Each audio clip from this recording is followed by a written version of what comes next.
High viewers, welcome to our channel. ఈ వీడియోలో మనం మెయిన్‌గా మాట్లాడబోయే విషయం ఏంటంటే, జనసేన పార్టీ రాజకీయ ప్రస్థానం మొదలుపెట్టి 10 ఏళ్ళు అయ్యింది. అయితే ఈ 10 ఏళ్లలో 2014లో పోటీ చేయలేదు. కేవలం సపోర్ట్ ఇచ్చారు. 2019లో పోటీ చేశారు.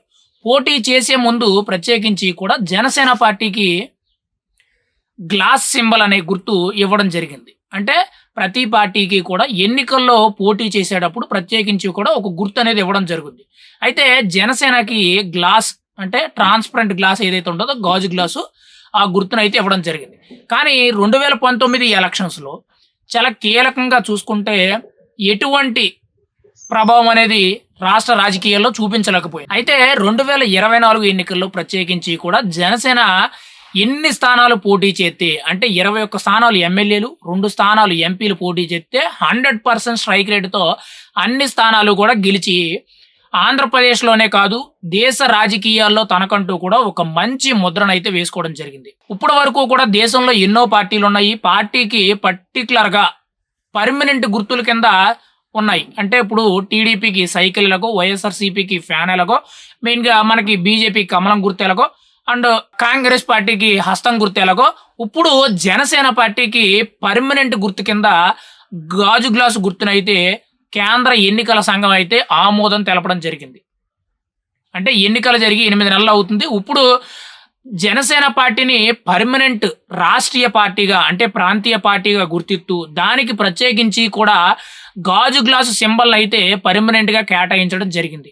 అంటే మొన్నటి వరకు ఎలా ఉండేదనంటే గాజు గ్లాసు సింబల్ అనేది కొన్ని సందర్భాల్లో జనసేనకే కాకుండా కొంతమంది ఇండిపెండెంట్‌ల కింద పోటీ చేసే వాళ్ళకి కూడా ఆ గాజు గ్లాసు గుర్తు అనేది వాళ్ళకి ఎన్నికల సమయంలో కేటాయించడం జరిగింది. కానీ ఇప్పటి నుంచి కూడా గాజు గ్లాసు గుర్తు అనంటే జనసేన పార్టీకి తప్పితే ఇంకొక ఇండిపెండెంట్ వ్యక్తికి గాని, వేరొక పార్టీకి గాని ఖచ్చితంగా కేటాయించడం కుదరదు.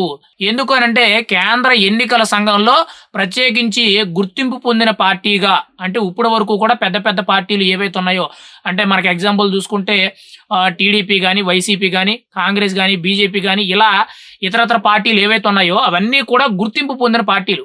గతంలో పోటీ చేసి అవి ఎన్నో కొన్ని సీట్లు లెగ్గించుకొని పర్టిక్యులర్‌గా ఆ పార్టీకి ఒక గుర్తింపు ఉందని చెప్పి కేంద్ర ఎన్నికల సంఘం దగ్గర ఒక ఆమోద ముద్ర అయితే తెచ్చుకోవడం జరిగింది. ఇప్పుడు ఆ ఆమోద ముద్ర అనేది ప్రత్యేకించి కూడా నిన్న పవన్ కళ్యాణ్ గారికి ప్రత్యేకించి కూడా కేంద్ర ఎన్నికల సంఘం అయితే రాష్ట్రీయ ప్రాంతీయ పార్టీ కింద ప్రత్యేకించి కూడా జనసేన పార్టీని గుర్తిస్తూ ఆ పార్టీకి పర్మనెంట్‌గా గాజు గ్లాసు గుర్తునైతే కేంద్ర ఎన్నికల సంఘం కేటాయించిందని చెప్పి ఒక అఫీషియల్ లెటర్ అనేది ఒక లేఖ అనేది ప్రత్యేకించి కూడా జనసేన పార్టీ ఆఫీస్‌కి అయితే రావడం అయితే జరిగింది.